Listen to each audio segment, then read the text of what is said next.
I'm Susan Kenny. I am the Chief Advancement Officer for Court Appointed Special Advocates of Orange County, CASA of Orange County. And I have been in the fundraising world professionally going on 18 years this year.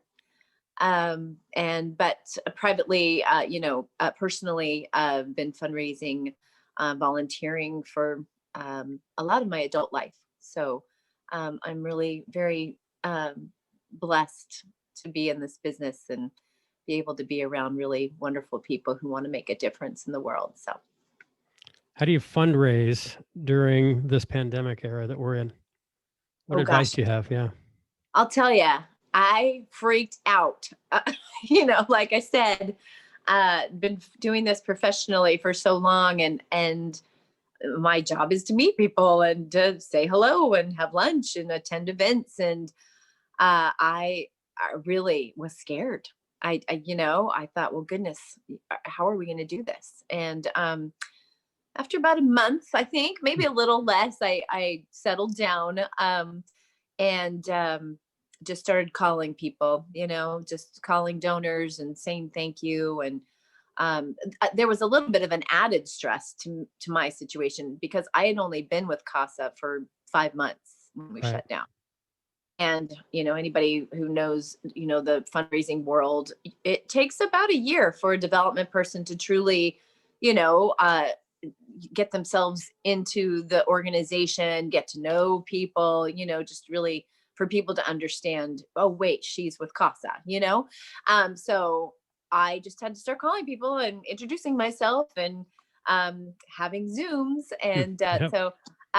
but we immediately went to an online campaign asking people to help.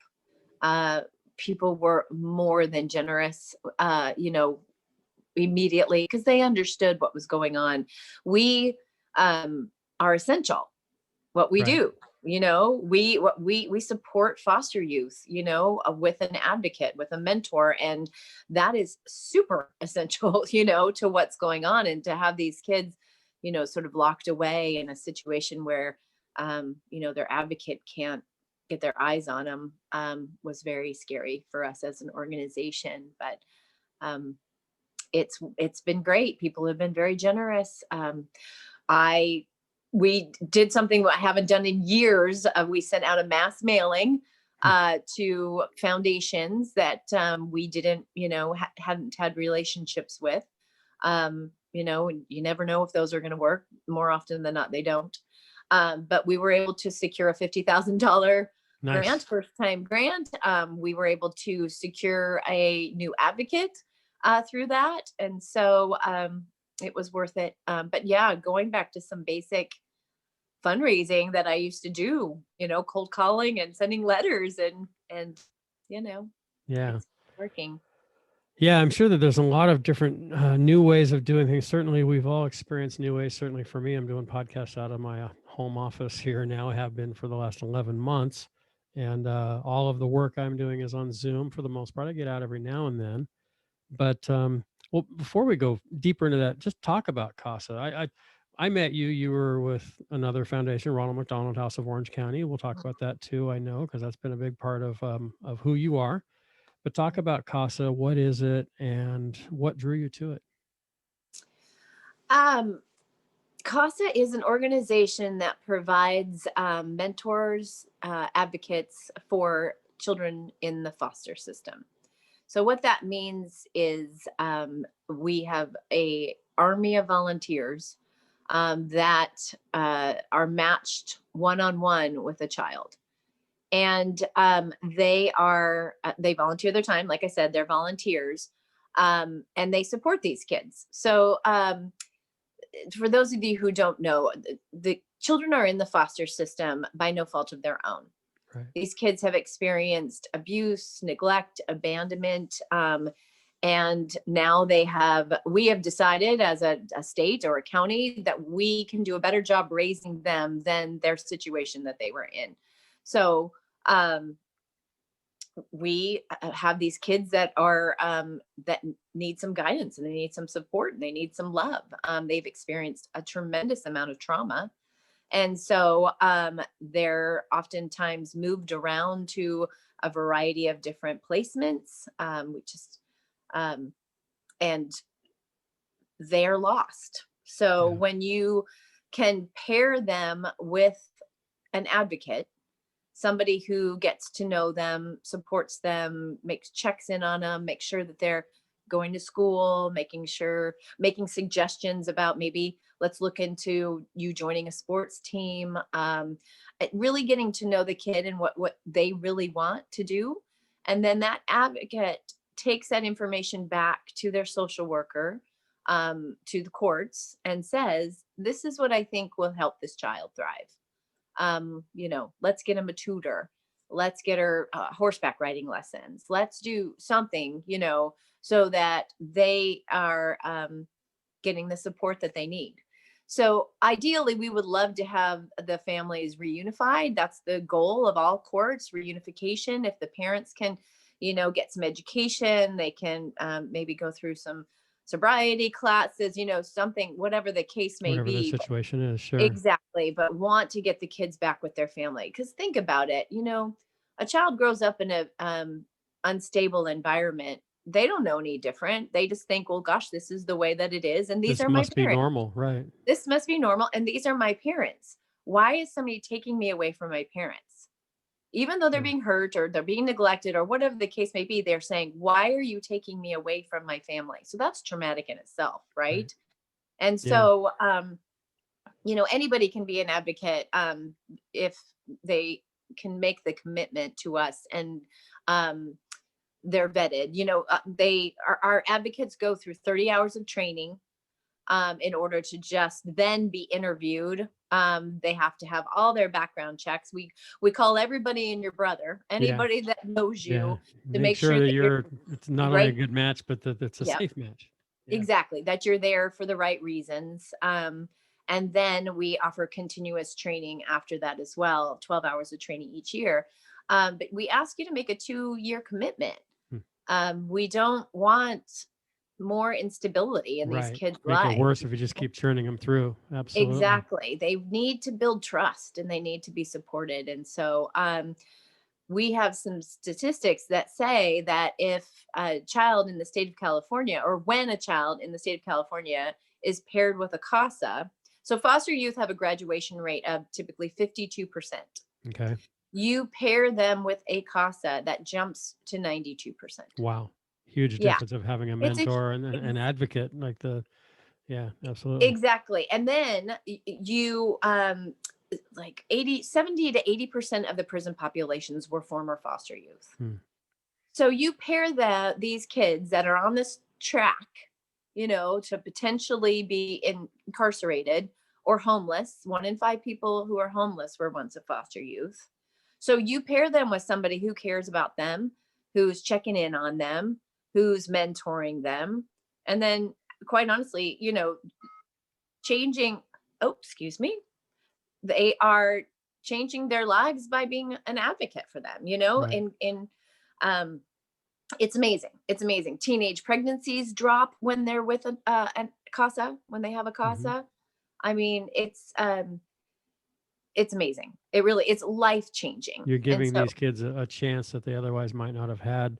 What's the typical age of when you might, so if someone listening or watching today is interested in becoming a CASA, an advocate, is there kind of they're not going to say, I want a 9-year-old or I want a 14-year-old. Obviously, you're going to go where the needs are, but is there about an average age that you've found is, obviously, I'm thinking the earlier you can get someone, that advocate, the better. But is there kind of an age that we really have a need for people to work with these 8-year-olds or these 14-year-olds or whatever the case may be?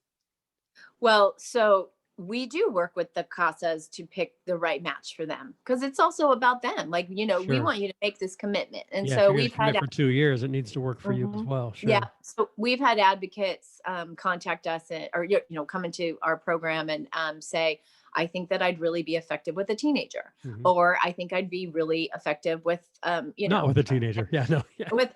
not with a teenager. Yeah. Exactly. And so yeah, we make sure that we have you read the case files. We have you really decide, because also some of these situations are tragic. Sure. And so we want the CASAs to be able to really understand what they're getting themselves into.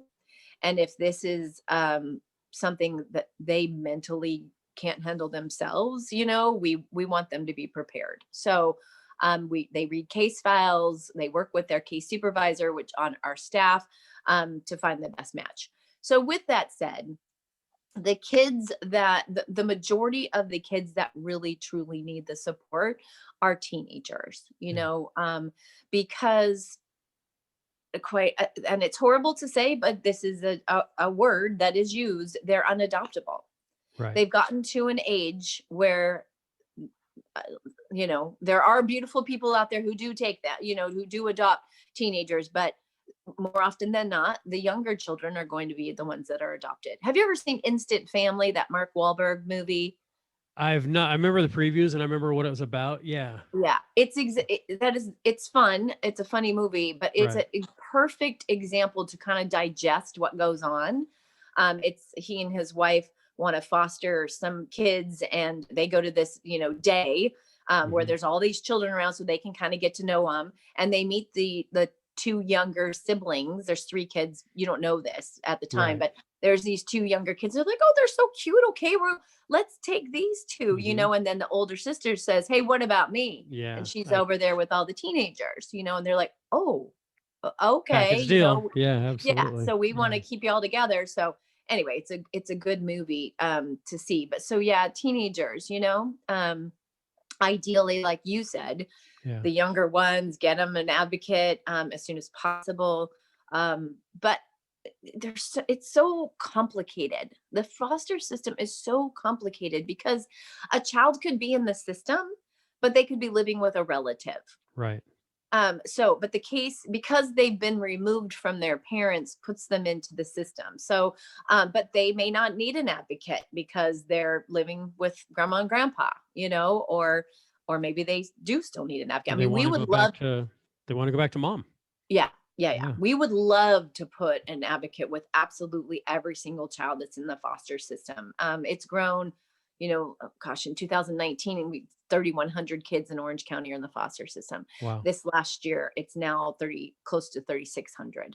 Like, it is the amount of children that are coming into the system because of this pandemic is scary. Is that because of illness and death in the family or job loss and they just can't I'm probably yes to all of the above, right? But Yeah. is there a data point that tells you because of this is like the Well, number one reason with COVID why there are more foster kids today than there were a year ago? domestic violence is up. Oh yeah, it's People true. are trapped in their homes together. Yeah. Maybe somebody's not working, or maybe,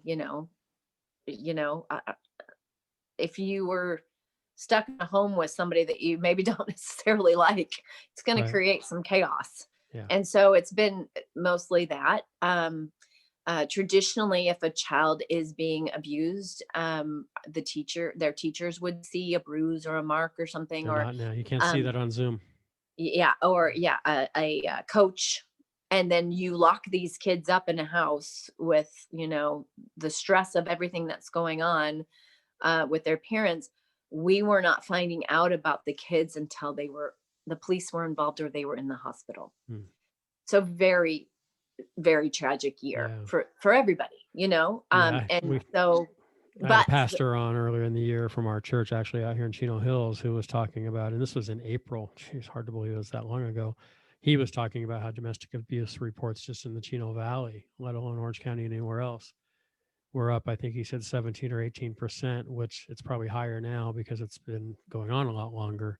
yeah, But yeah, you're right. You've got kids and you've got spouses who just otherwise would be getting help at work or at school or yeah, somewhere else. Yeah, it's tough. yeah.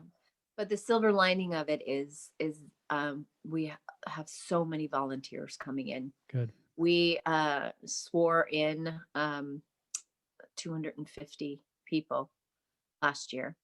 And so I think it's a combination of things. The ease of now that we are online, because you had to come to our offices in Santa Ana twice a week for 6 weeks Yeah. to do your training. And now we do everything online. So I think that has a lot to do with it. But I'm very optimistic in this world that we live in. I think a lot of people were reevaluating how they were spending their time and wanting to make a difference. And so our wait list kids, the average time that they spent on our wait list in 2019 was about 120 days. We've knocked that down to 80 days. Good. So, so yeah, let me explain a wait list. You know, obviously we need volunteers. Right. Like I said, we would love to have a match for every single youth in the system.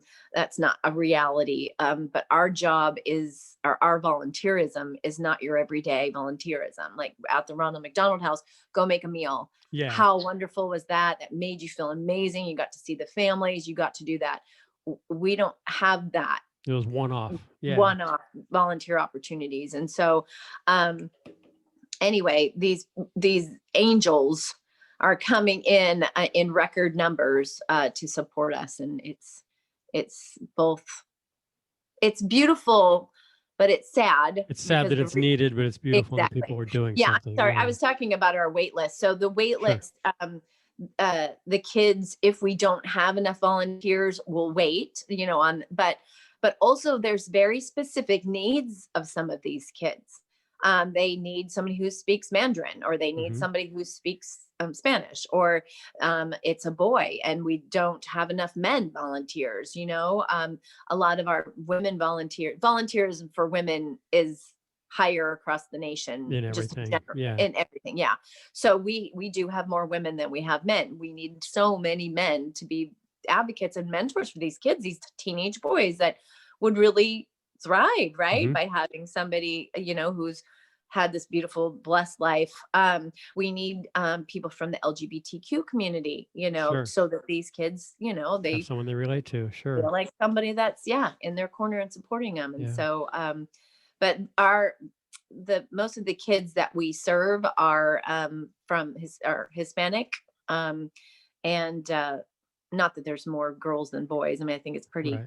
even, but yeah, men, Hispanic men, diverse, you know, people that can support us.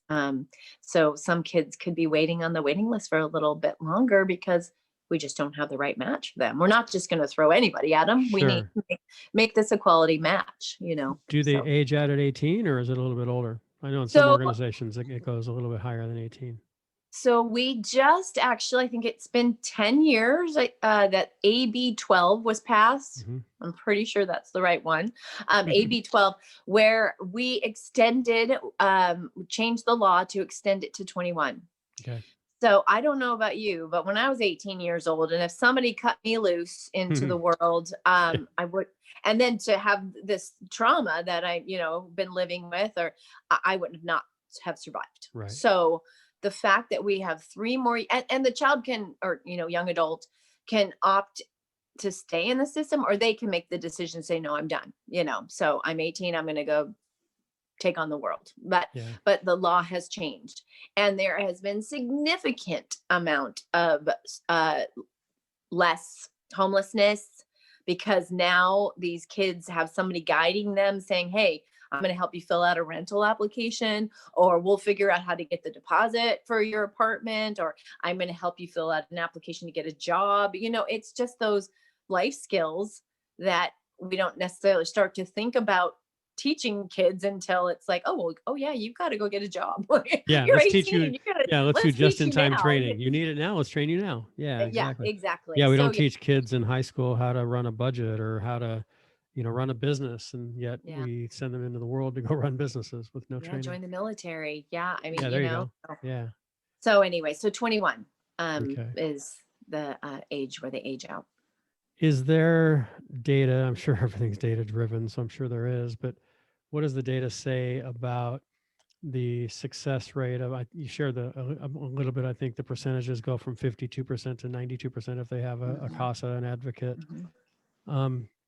What is the average time? You said that the commitment is 2 years that you're looking for an advocate. What are you typically getting, at least here in Orange County where you are, but across the country, as far as you know? What do people do, the 2 and out, or do you see that? I'm sure you get some who do for whatever reason, whether they move or it's a time commitment or what have you, but what are the numbers like of those that actually stick it out longer? My sister-in-law, my brother's wife is an advocate up in Northern California. Been doing it for quite some Yeah. time and loves it. And last I talked to her, she still is and doesn't see any end in sight because she doesn't want an end in sight. She wants to keep doing it. Yeah. I don't have a stat to share with you nationwide, but we have these beautiful people that have been with us forever. In fact, this particular woman we've been talking about this week, her name is Pat. She's been with us for 25 years. Awesome. Yeah. Yeah. So there are those folks that don't stay, and they may not even stay for 2 years because the child's been reunified with their family, 6 months later, or they've been adopted or something along those lines. But the average time that our CASAs are with their youth is 4 years. Okay. Yeah. So, but yeah, like you're right. Like you say, Yeah. they move or unfortunately the child goes AWOL. That happens. Yeah, I'm feeling my heartbeat touched a little bit. And I'm sitting here processing all the different things I have going on right now, not to make excuses, but I'm a male who speaks Spanish. I'm sure that there would probably be a need for me there at some point, if not now. So we will talk offline about how, All right. I love it. whether Yes. I get involved, for 2 years or what have you, and when, or if there's anything I can do even in the interim, certainly I'm sure if a volunteer comes to you and wants to volunteer, but can't do the 2-year commitment, are there other volunteer opportunities for someone? Not the one-off, let's go make breakfast for somebody once and feel good that I just did something, but. Well, yeah. So we have a program that is also, so our core business obviously is the mentor advocates. Like that is somebody says, what can I do for a foster youth? We say the best thing you can do is get them a CASA. So, Right. But we have another program that we run. It's called our Family Connections program. And this is a group. We had one full-time staff member. Now we just hired another person to help. And it's run by our volunteers. We had well, let me explain what we do first. So Family Connections is finding exactly what it says, finding family members that this child could potentially be adopted or go and have, an ice cream on their birthday or get a call, from somebody. So you have to maybe assume that these parents, because the kids were removed from them, may have lost connections with their own families, right? They're making some poor decisions and have lost connection. So I'll give an example. There was a young lady, a teenager, and our Family Connections department, they get the files and they say, they open up a case. We have LexisNexis database that we can go in. We do a lot of Facebook searching. So they get their last name and they just start running searches. Sure. Who has this last name? Or where's your dad? Or where's your mom? Or well, the last time I knew my mom, she was living in, Buena Park. Mm-hmm. So we put the last name in, we plug in Buena Park, we look to see if we can find this person. We make phone calls, we send letters, we say, hey, we'd love to have a conversation with you. Can you, contact us? And then we explain what's going on here. So we had a 13-year-old girl who never met any of her family. Her mom was incarcerated and she's in the system. She's got a CASA, she's thriving. And our Family Connections opens up a case file. They found her grandparents in Michigan. They contacted them. They said, we had no idea we had a granddaughter. We'd love to come visit. They came out and they visited. Then she said, well, we'd love to have you come visit us. So the CASA took the child back to Michigan, sort of supervised what was going on, right, making sure everything was okay. And ultimately they ended up adopting her. Nice.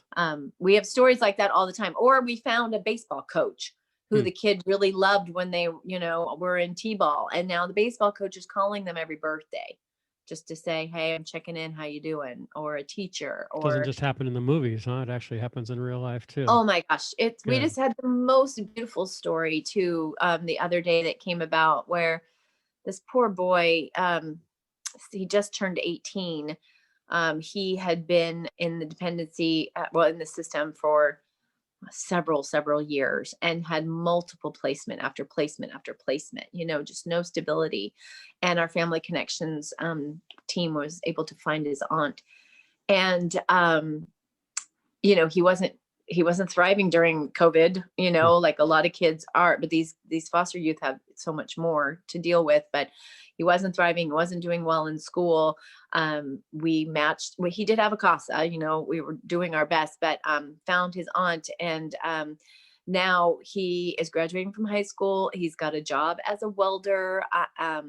He's living with her. I mean, it's beautiful, so those are we the have reasons why you do what you do, because of those stories that you see. absolutely. Well, we have a million stories. I mean, there's things that we don't think about. Like I never thought about the foster system. Yeah. Never, because I didn't know anybody who Right. was when I was growing up, or, and then I got to know about it because of my, nonprofit career. But, the things that these children have to go through, and then, so I get pulled over, you get pulled over by a cop, right? You've been speeding. Like, I get nervous, I'm shaky. Yeah. I know I've done something wrong, right? And they say, here's your ticket. And then I say, okay. Or maybe I didn't do something wrong. And I'm like, why am I being pulled over? But they say, here's your ticket. And I say, okay, because I've just, grew up like respect authority, you do what you're told. But so now put a kid in a court system. How are they going to advocate for themselves? Like, how are they going to say, no, that doesn't work for me? But you pair them with a CASA, and that CASA who has spent all this time getting to know their needs, their wants, they go to the courts and they speak with the judge, and they speak with the social worker, and they speak with their attorney, and they say, no, that's not going to work for this kid. Like, we need to do XYZ. Here's an example. This young girl, we have advocate CASA who worked with this young girl for several years, teenage girl. And she was thriving, doing great in school. She was living with a foster family. She got onto the tennis team. And then she got her permit, and she took the keys to the car and went for a joyride, and they called the police, and they had her arrested because technically she stole the car. Yeah. And she did something wrong, but foster kids don't get to be kids. Like, Right. My boys do that. They get grounded for a couple of weeks. Yeah. I did it when I was 15. Totally something I would have done and did. They got their phone. They get their phone taken away. But this young girl now is in court.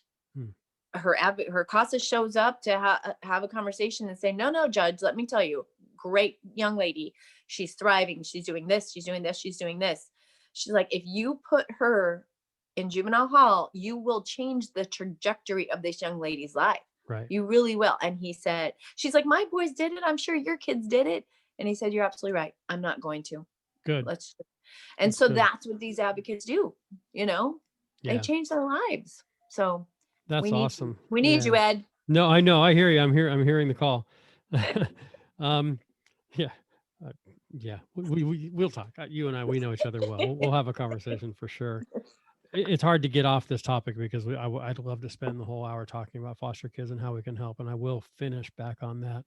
But I'd like to hear what got you. You worked for 17 years or so, or a number of years. I think you've been in nonprofit now for 17 years, but what called you into that? I think your first role in the nonprofit world was with the Muscular Dystrophy Association, if I'm not mistaken. Yeah. What drew you from what you were doing? What were you doing in the corporate world? And then what drew you to that? Yeah. I was doing sales, I didn't light my fire. It was actually technical sales, computer enclosures and things like that, which seems so silly for me now because that is just not me. Don't see you doing that. Yeah. And I'm also really bad about details. And so I was selling like computer equipment or enclosures for, data centers and things like that. And they all had to be measured. And I could not tell you how many times they're like, this doesn't fit. That's and I'm awesome. like, oh no. Yeah. That's awesome. Anyway, I had personally volunteered and fundraised, and I loved it. I ran a couple marathons for Team in Training with Leukemia Society. got to meet the kids that we were running for and sponsoring for. I was a wish granter for Make-A-Wish. So obviously, got to meet the kids that we supported through their wishes. And I just wasn't motivated anymore, and it dawned on me, and September 11th happened, and obviously we were all shocked, and I just wanted to do something that mattered, Mhm. and I stuck at my job for, a couple more years, and it really was just fate. My husband had he had received a call. We were both working from home as salespeople, and he had gotten a call from a recruiter saying, "Oh, I have a job. Would you be interested?" And he said, "I'm not looking for a new job, but my wife is." And Hmm. he handed me the phone. Nice. And I said, "I don't think you can help me." I said, I think I want to get into the nonprofit space. And she said, "Oh, I have a job at the Muscular Dystrophy Hmm. Association." It was the Wow. only organization I'd ever interviewed for. I got the job. I was with them for 11 years. Wow. So it kind of Yeah, worked out. Yeah. it worked out. It was divine intervention. Yeah. And so I had been with healthcare organizations, MDA, Ronald McDonald House, and people would say to me a lot, like, "Gosh, how do you do that? Sick kids, and you know, uh, how do you not break down and cry all the time?" Yeah. And I never was emotional about it. And I thought, something wrong with me. Yeah. like Should I be how do crying here? How come I'm not yeah, crying should I about be all this? crying? Yeah. Like, how am I mean, don't get me wrong. Like, there Yeah. were No, your heart times, was in but it. I could tell. Ronald yeah, McDonald's, I could tell how yeah, your heart was in that. absolutely. And I even asked, so close with this particular family, and I even asked the mom. I said, "Well, why don't I get emotional? Like, is there something?" And she said, it's an honor. I see you seeing it as an honor to be along this journey with us, Yeah. and so anyway, loved it, loved that. And then CASA came to me. Uh, Tyler Mounts, who works at Stark, we got to know each other through Ronald McDonald House, and he's an advocate. He and his wife are advocates, and he just said, you know, um, "Hey, I love Reagan, CEO of CASA, and I love you, and I need to Hmm. put the two of you together." And Nice. so she and I just went and had coffee, and it was, I think, just kind of a get to know you type of a thing. And she and I just hit it off tremendously. But I'll be honest, when she was like talking about what CASA does, I was so confused. I Hmm. didn't get it. It's very, very it's complicated. The Sure. court system complicates it. So anyway, talking, and then she said, "Well, I may have a job opening. Are you interested?" And I was like, "Yeah, maybe," and Always listen, right? yeah. And she said, "Well, I'm going on vacation. I'll be gone for several weeks. Let me know. Why don't you reach out in a couple weeks? Let me know." And kind of forgot about it. And I realized like a month later, I'm like, "Oh, I better call her." And so I called her, and I had the every intention of telling her no, that I was happy where I was. But then I started talking to her again. And I was like, "God, I like this woman so Yeah. much. Yeah. I want to go through with this." So I started with CASA, and I am wrecked Hmm. by these stories and Yeah. these kids. And I was like, "What is Hmm. it?" And it made me realize, like, the storytelling, and I'm going to be very vulnerable right now. This is Yeah. the first time that I've said this in a public format, but I grew up in a household with a very physical disciplinarian. Hmm. It Like most kids did, my age, or my, generation. Sure. And I didn't think there was anything wrong with it. Exactly, what we had said about It's these the kids. normal, right? Yeah. It was the normal, and that's the way that it was. Not only, physical disciplinarian, but also just very strict.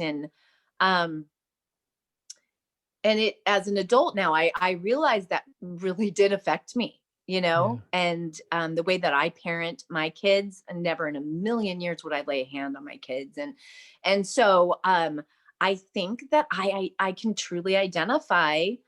Don't get me wrong, beautiful, blessed Right. life. I mean, No, I I truly, totally get where you're going though, because yeah, yeah, you experienced a sliver of what these kids have been through, but you Yeah. experienced a sliver. I didn't. Yeah. I didn't Yeah. grow up even in that environment. I mean, I saw it around me.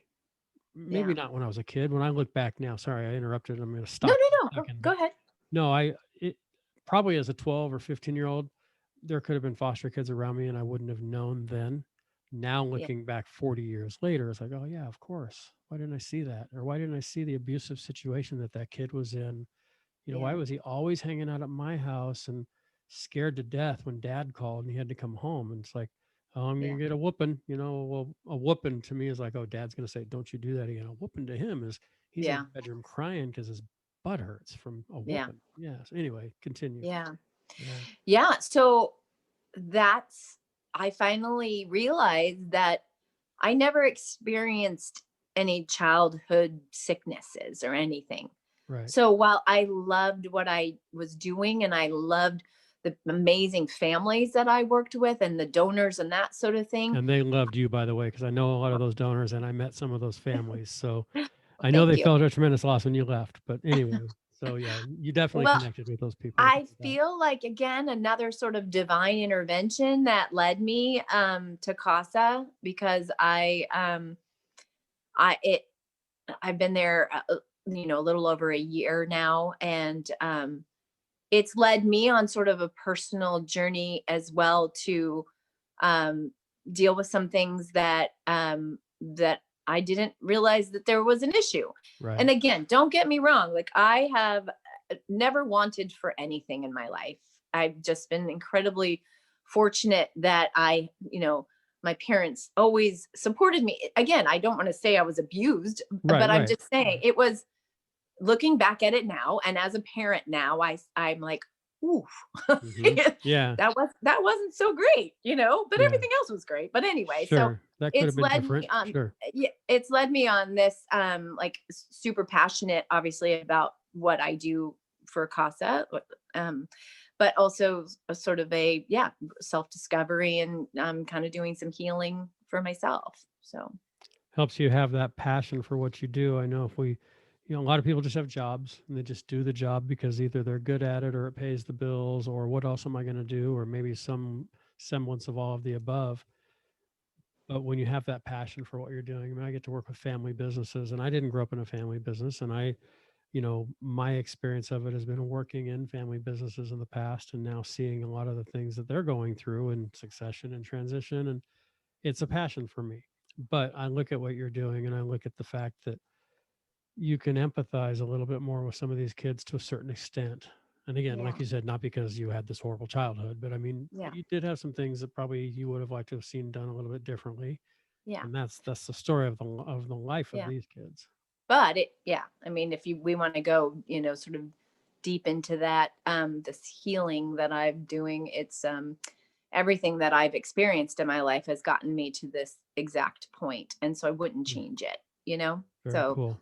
I and when I look at now my relationships with people, I look at differently too, like something that would really irritate me, about somebody, or maybe a little bit of like jealousy or insecurity or something about somebody's experience. Now I look and I say, you know, we all have this journey, right, that we're on, and it has created us to be this person it is today.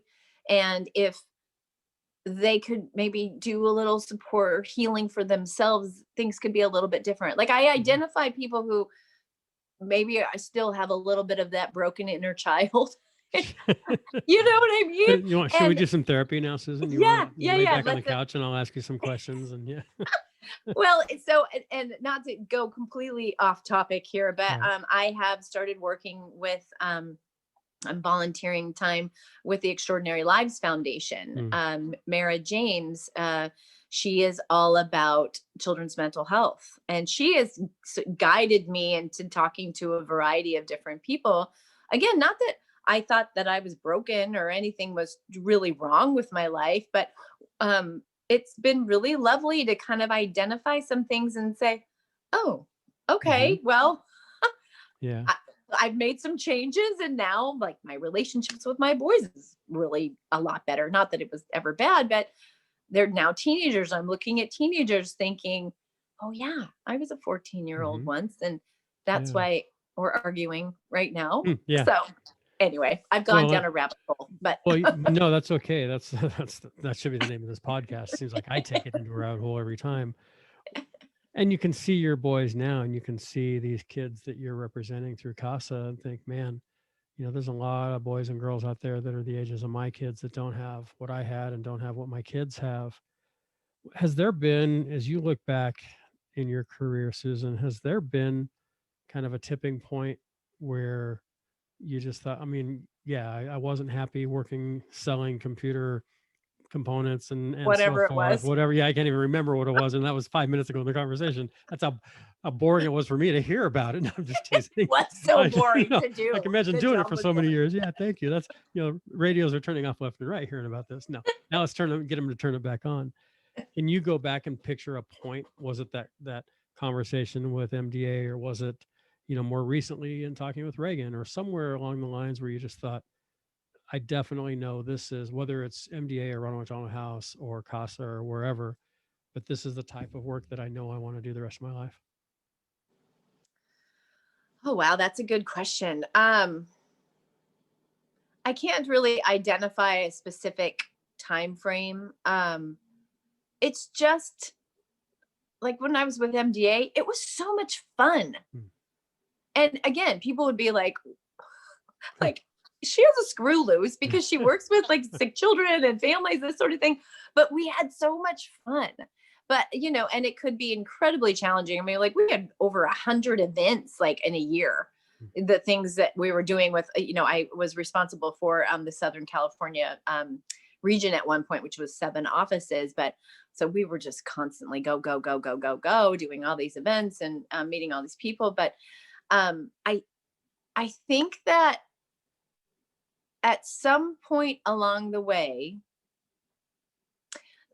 so let me start over with that. I came from a sales background. Right. Fundraising is sales. So I brought my sales hat into it when I first started at MDA, where I was super competitive. Like I had to get that donor. You're not going to get that donor. Like these are my people. Like if I let them go, they won't donate to me anymore, type of a thing, Yeah.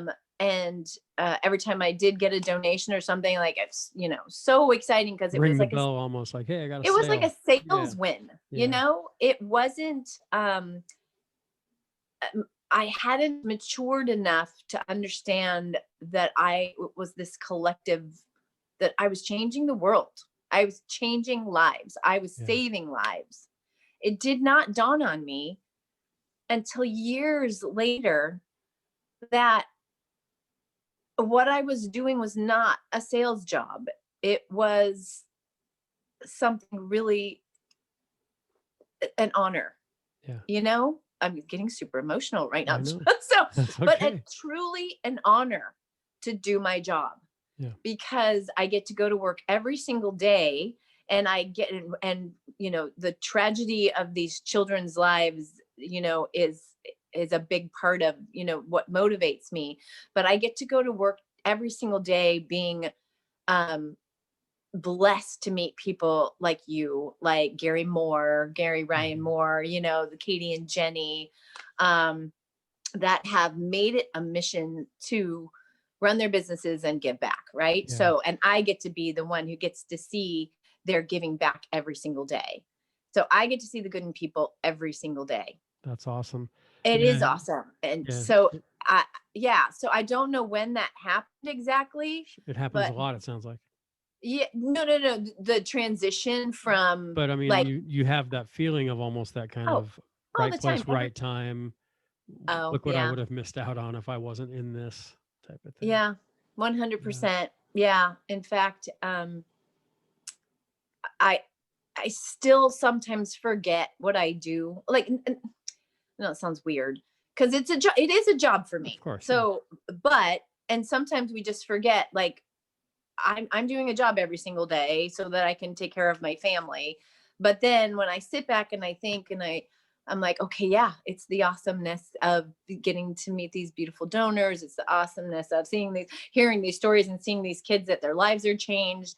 But I think the thing that really hit me was when there's now a drug that has been approved by the FDA for boys, mostly boys living with Duchenne muscular dystrophy.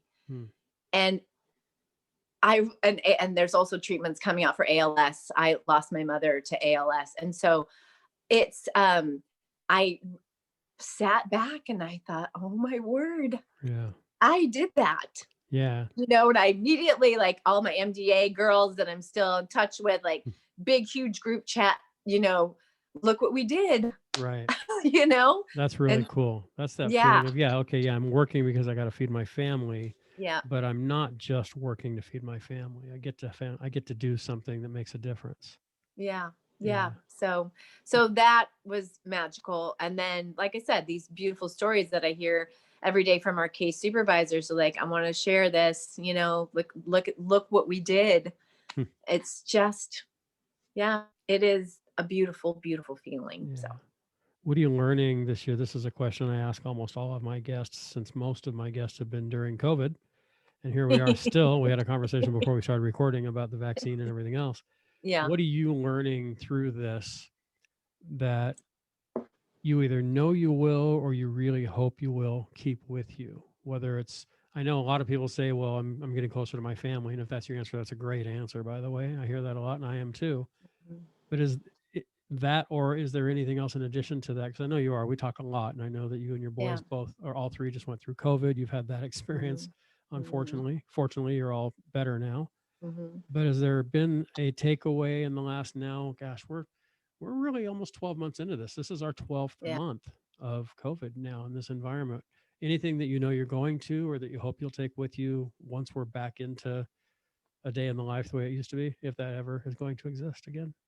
Yeah. I don't think that I take things for granted. I don't.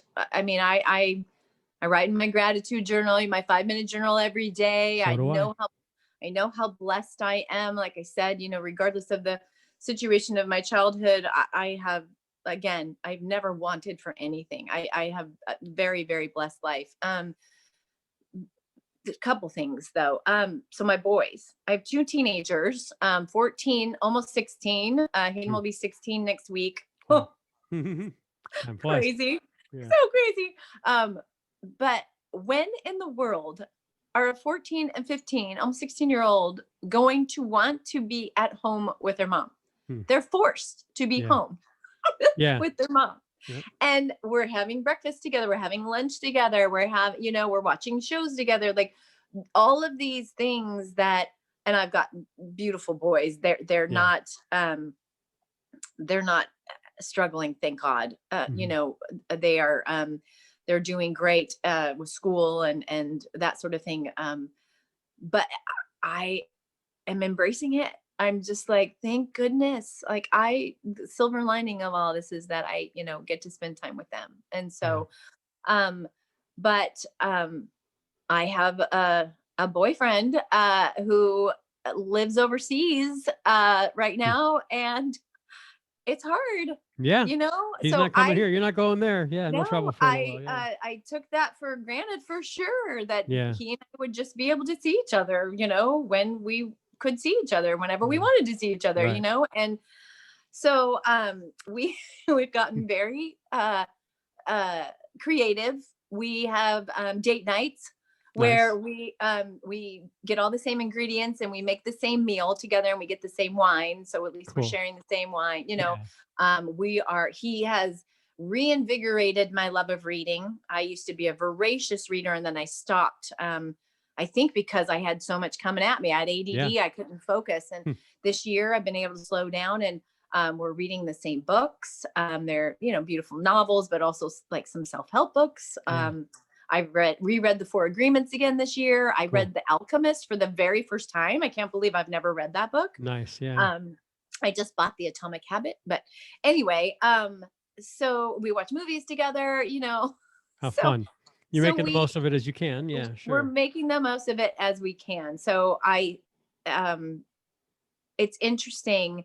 I never would FaceTime friends or family before. I'd just call them. Yeah. And now I FaceTime Mhm. everybody. Yeah. And so, long story to what question that you asked me, I think the bottom line is that I have self-identified myself as a compassionate communicator. Hmm. And so I have made a point to be sure and check myself if I start to say something that is in jest or trying to be funny or something like that, that could potentially hurt somebody, or, Hmm. um, because I'm a pretty funny person. You are. You make me laugh. Yeah. No, you got me but thinking too. Everything you're talking about today, you got me thinking a lot because I'm that way too. I don't know if but I'd label myself that way, but yeah, a I need to compassionate bite my, I am I got to bite making my tongue a sure, little bit. Yeah. yeah, making sure that everything that comes out of my mouth is kind Hmm. or supportive or educational. So while I have found this new enthusiasm to be this compassionate communicator and do that, I do realize that sometimes I just need to stop. Like, I think I have all this love to give you. I have all these things to say to you. I have all this education that I'm doing, all this healing, blah, blah, blah, blah, blah. And then it's like, stop talking, Susan. Nice. Boy, I can't wait till the first time after all of this, when, for those that are listening and watching, Susan and some friends of ours, Jenny and Katie, who have both been on From the Heart, and Lisa Thomas and Charles Antis and others, we're this big circle of friends, and we get together, used to, and we will again get together pretty regularly. I just can't wait to like totally tease with you and say, okay, you have 1 minute. Don't be compassionate right now. Just let it out. And I know you will, because I know your sense of humor, and I know exactly where we'll be when you'll do that. But no, I think that's great though. And I was going to ask you when you referenced the 5 minute journal, because Charles Antis got me into that as well a few Me years too. ago. Yep. I'm on, I don't know, third or fourth version of it, maybe, with Mm. some gaps in between. I am Yeah. like 95 straight days in now, though. I'm really happy that Right I've kept on. this streak going with that and meditation and other journaling that I'm doing. I was going to ask you what some of the I ams are, but I think you just shared with us already the compassionate communicator. How did that come about? How did you come to that realization? Oh gosh. So I'd never labeled it or defined it until recently, and I'll start.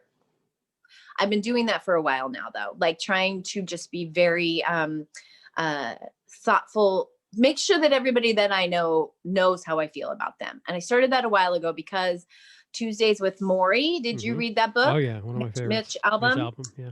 So, he throws his funeral before he dies because he wants to hear what everybody has to say about him, right? Yeah. He's like, well, what a bummer. You die and you all these people say these beautiful eulogies, and You're not there to but hear yet it. Yeah. but yet you didn't know that, Mm. that that's the way they felt about you when you were alive. So I started doing that. Was like a big slap in the face for me, like, or light bulb, not slap, but in the light bulb, that I was like, oh wow, I need to tell people that. So I was able to give it a name because I'm working with Tanya um, Hmm. Bhattacharya.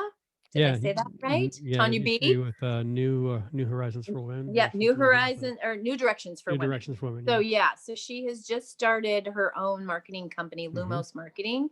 I love that she chose that name because I'm a Harry Potter freak, nerd. I don't know. I'm not, so I don't even know what you just said, but I that's am okay. a Harry Potter fan. That's all right. Lumos, light, it's light, Light. magic. I get Anyway, that. Sure. Okay. so she asked me to be a part of this sort of beta group, the beta bays, she calls us, to help her kind of work out the kinks of what she's trying to create. And it's a lot of writing, it's a lot of journaling.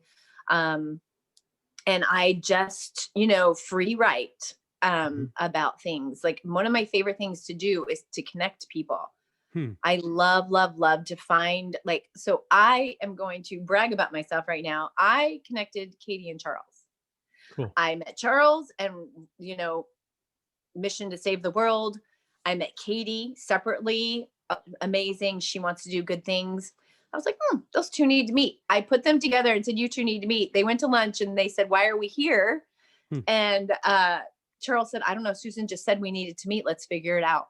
Yeah. And That's what now he they're the is too. Yeah. yeah, now they're the co-chairs of Yep.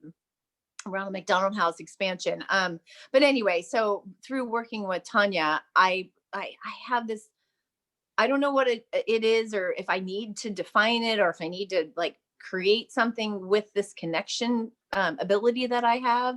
But in my journaling and free writing through Tanya's, tutelage, I came up with compassionate communicator. So I love it. I'm writing it down because I got to figure out what I'm going to call this episode, and that's going to be in there somewhere. Yeah, okay. and I'm the same way. Connector is my my kids have always asked me, Dad, what do you do for a living? And I don't really do anything. I connect people, and I'm the Mhm. same way. I see a need, I see someone who can fill that need, and that's why I love what I'm doing now in family business, because I love that the family business has a need, and there's somebody that can fill it, and trying to put them together. And yeah, I was dating a girl when I was 21 years old, and I kept thinking, wow, she and my best friend would be a really good match. And so I introduced them, and they got married. So that's the type of connector I am. Not only, the Charleses and the Katies of the world, like you I got a friend I stories too. I know. Yeah. I have, I think you're a really wonderful connector. You've been so gracious to invite or introduce me to a bunch of people. And, I don't know. I've just been really sitting with my knowledge of energy lately, Mm. like that I can feel which energies need to go together. I don't know. Yeah. Isn't that sort of No, it a, is. And it takes that quiet time. And that's one of my goals, has been to find some quiet time each day. And that's why I'm meditating now every night. And I did it this morning. And it's to just kind of pull myself back a little bit. Say, okay, yeah, where do I need to be? Guide me, whatever my belief system is. God, guide me where you want me today. And, yeah. when I ask for that every morning, it happens. It's crazy how that works. So, I know we could get really woo woo right yeah, we now. could get woo woo. Yeah. Really Yeah. woo woo. I have been the journal, 5-minute journal. If anybody, one tip you take away from this is invest in a 5-minute journal. Yeah. But I have been doing, my goal for 2021 was meditating too every day Mhm. and making my bed every day, Oh, yeah. Good luck with that. Yeah. Yeah. which I never used to do. Yeah. But it's interesting. Like if you make your bed every single day, at least you got one thing accomplished, Yeah. right? There's a Like, great so, talk by a Navy general or something. I don't yeah, remember who it I is think who I've talked seen about that that. too. Yeah. Yeah. So anyway, I have been doing a bunch of different guided meditations, or but I found this. A coworker of mine introduced me to this podcast called Expanded, Hmm. and it's all about teaching us how to manifest. And I took it a step further and actually subscribed to her membership subscription, and it is called To Be Magnetic. Hmm. And it's all about, again, woo woo here. It's all about that the universe wants us to have absolutely everything that we want, but we have created these blocks Yeah. somewhere along the way. Mine being, maybe a little bit of that little girl who didn't want to get a spank, Sure. And so there's these different workshops that you can work on. And one of them's called Unblocking Inner Child. Another one is Unblocking Shame. Unblocking love, unblocking money, and it's science based. It is, and it's about creating different neural pathways, or new neural pathways, or clearing up something that uh, was stuck in that you're subconscious. That Yeah. you just, and it's so cool, Ed. Hmm. Some of these things, when you go to do the meditations, they call them deep imaginings, but when you go to do them, the things that I remember, Cool. our subconscious is amazing. It's awesome. Yeah. Oh, yeah. The way it holds something to protect us, and I've been releasing a lot of these, I don't know, calling people going, oh my God, do you remember this? And That's so awesome. that I hadn't thought about in years. Yeah. And so it's been really cool. Like I'm on a journey. I'm just like, somebody's like, oh, you need to go do Reiki. Okay. You Yeah. need to go, Yeah. you All need to right, go yeah. talk to this hypnotherapist. Okay. All right. You Yeah. know, like, Say yes, right? I know. Yeah. So it's, I'm along for the ride wherever it takes me, I because it's think only there's, been helping. and I think there's something, I'm not going to say there's something in the air or something in the water, but I mean, I think there is something with what we've all experienced in this last year, where because we've been forced, you talk about your boys being forced to spend time with their mom. We, not that they would feel like that way, but I mean, where else they going Oh, to go? they do. Yeah. Well, of It's course. a, Oh, if I was a teenager, are you kidding me? Yeah. Now looking Yeah. back, I only wish, but Yeah. I think that we've all, everybody, if this is your episode number 54, and 46 of them have been post COVID, post the beginning of COVID. Yeah. Nothing's post COVID yet. We're right in the middle of it. But the common denominator that I'm hearing in almost every interview and in every conversation I have with people, whether it's with this microphone in front of me or just on the phone or on Zoom, or God forbid, even conversations in person that we are still having from time to time, has been this introspective experience that we've all had in the last 12 months, that we're really being forced to look within ourselves. What makes me tick? What's made me successful to this point? What's going to make me successful going forward? Because what made me successful pre 2020 wasn't going to be what makes me successful in 2020 and maybe beyond. Your ability and my ability to work a room, to walk in and shake hands and hug people and exchange business cards and go to lunch and have a glass of wine and all that. That's what got us where we were, but that's not what we're doing now. Yeah. We still have to be successful. We still have to do our jobs. We still have to, inspire people to want to give or give of their time or whatever we're trying to inspire them to do.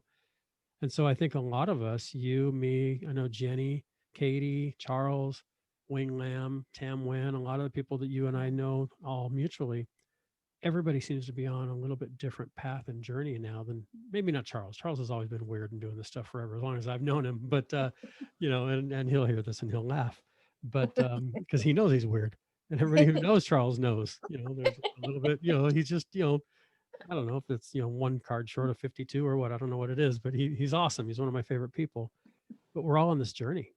And so it's really cool that you've come to that the compassionate communicator. So I like that, because I would have defined you as that before, and knowing you now for the last few years. So there's something else to that too with this. I'm doing a 5-day challenge with Tanya. It's a writing challenge, and again, she's just free flow, just write. And I don't even know where it came from, but somehow I started to think, like, can I identify another name for so compassionate communicators for me? But like, if I'm not looking to start a business, I don't know, I'm just throwing things out there through this workshop with her, but like my ability to connect people, she suggested, well, why don't you create a campfire circle of introducing or bringing certain people together, and you all and you send them on their way. Like, why don't you name it something?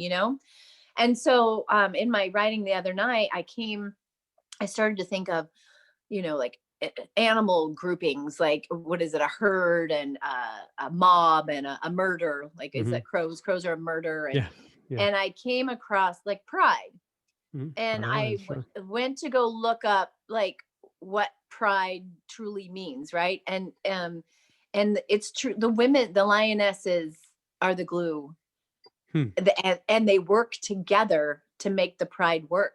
Wow. So I was like, well, what about compassionate pride? And I realized that pride is something that's attached to the LGBT community, and it also can have in the spiritual community or the church community, it can have a negative connotation of if you're. And I said that to Tanya. Yeah. I said, do you think that people are going to look at that and think like, oh, she's proud, anyway, but I'm so enjoying this journaling and like just this free thought. And, but anyway, I really love sort of the idea behind a pride of lions, because you all have to work together. It's the men, it's the kids, but I am such a girl power kind of woman that I love that it's really the lionesses, that are keeping it together and working together. I so hate, I don't like using that word, but when women don't support each other, I just don't get it. I've always been a girl's girl, like, and I just don't get it. But hopefully, like you said, people, as we're growing and we're realizing how much we need each other, and it's not a competition. It's a collective, it's a collaboration. We really need to be collaborating. Now, I've shared a lot here in this forum before that my dad gave me 5 nuggets of advice. He's given me more than that. But when I graduated from college, he said, I want to sit down with you and talk about 5 things. And I'm not going to name the 5, but one of them, and I shared it recently with someone else, is wherever possible, collaborate. And that's been a big deal for me. I think that resonated with me when I was 20 something, when I got that advice, because I felt like a connector then. And that's what a connector is. You're collaborating. You're taking, okay, how can this person and that person collaborate with each other? Or how can the 3 of us collaborate with each other? Or how can we bring in a 4th person? No, I do the same thing. I free write journal every night. It's not in a workshop. I don't know where the idea came from, but I do the 5-minute journal in the morning, get on with my day. At the end of the night, I do my meditation, and then I free form write for 1 page. I've just set myself as I'm going to fill this page. I'm not going to go over, and I'm going to go to the last line on the page. So, if anybody ever reads it, they go, oh, he's just brain dumping tonight.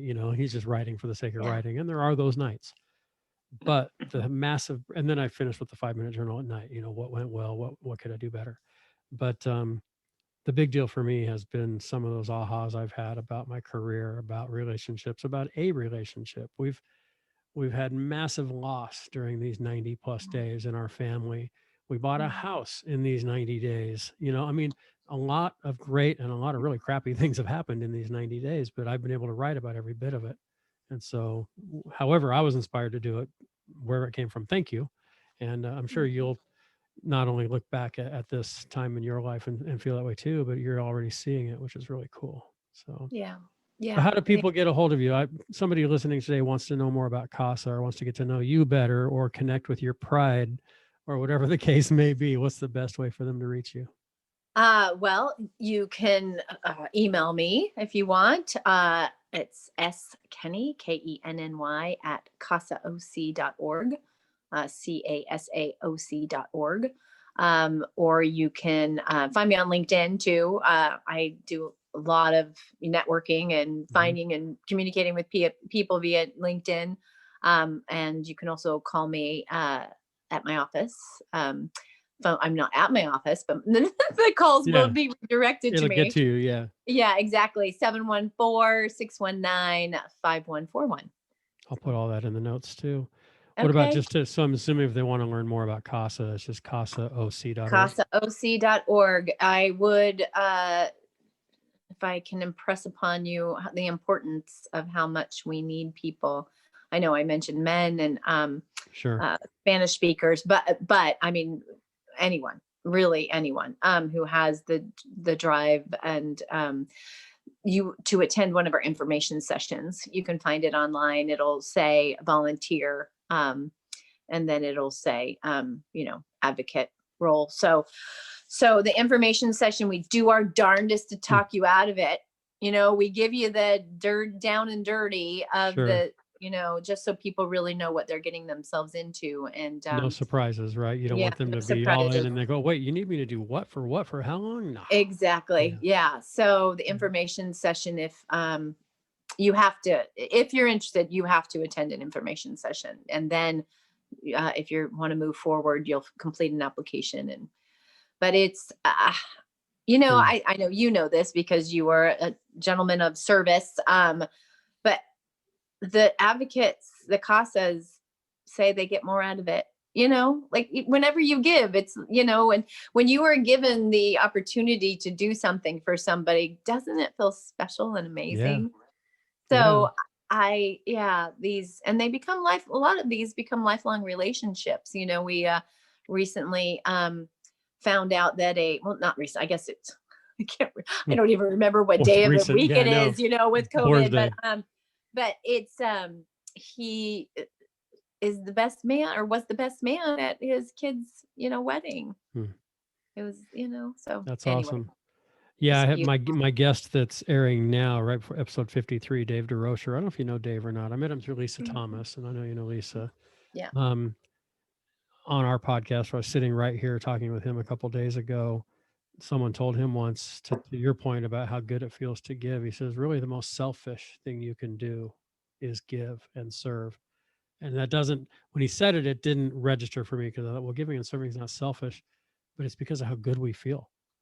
And so it's, if you want to feel good, and I had another guest, Alden Mills, Navy commander or Navy SEAL commander say the same thing. If you're stuck, just serve, Yeah. And so if you're feeling stuck in your career, or you're feeling stuck in your day or in your relationship or whoever, just serve that person. I know when with my wife and me, when one of us is feeling stuck's not the right word, but just feeling kind of blah, Mhm. when she simply just brings me a cup of coffee in the morning or I make breakfast for her or whatever, it's just a better day.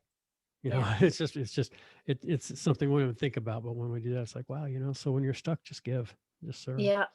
I did have my t-shirt on this week that says kind is cool. I like So that. just be a little kind, man. Yeah. Just be a little Yeah. compassionate, man. Kindness I mean, over everything. I think I put that on we're all Instagram in it recently. together. Yeah. Just be kind. We are all in it together. Yeah. Karen Presley from the Sharon D. Ludden Foundation gave me the most beautiful quote. And gosh, can't remember who said it, but it wasn't me.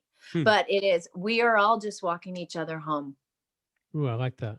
Isn't Wow. that amazing? That's Like awesome. it gave Ooh. me the I chills to just I say it just to about you. to say I just got the Yeah. chills when It you gave me said the it. chills saying it to you again. Like Wow. every time I say it, we are all just walking each other home. So Wow. just stop being mean. Hmm. Stop being bratty. Well, you just Just named the episode. We are all just walking each other home. Yeah. Like that. When you see episode 54, Susan Kenny from CASA Orange County, we are all just walking each Well, other home. thank you, Karen Presley. There She's you go. also All right. wonderful, wonderful woman who is on a beautiful journey of, Yeah. self-discovery and support. She's part of my pride. Cool. So it's a redundant question because we just spent a little over an hour talking about the answer to this question. But my last name is Hart. The Yes. podcast is called From the Heart. Yes. And I'm drinking my Follow Your Heart. Follow Your Heart coffee mug, which I love. That's awesome. Very, very cool. So I will end our time together today. Unfortunately, this has been one of the fastest conversations I've had on the podcast. Just connecting with you has been just, as always, whether we're all sitting together over lunch or wherever we happen to be. And I've had the good fortune of being in the same setting with you many, many times. And I look forward to that again. But as we wrap up today, Susan Kenny, what's in your heart right now? Just a whole lot of love. I mean, really, I know I should have come up with something a little more clever, but every person that I interact with or that I have in my life, I am grateful and I love them in some form. I love what they bring for me, or like the joy. I love that people want to help. I love that people want to serve. I love that people want to support. I already said that. That's okay. Anyway, you could edit that one out. Or not. Well, anyway, I just say a lot of peace, a lot of love, a lot of compassion.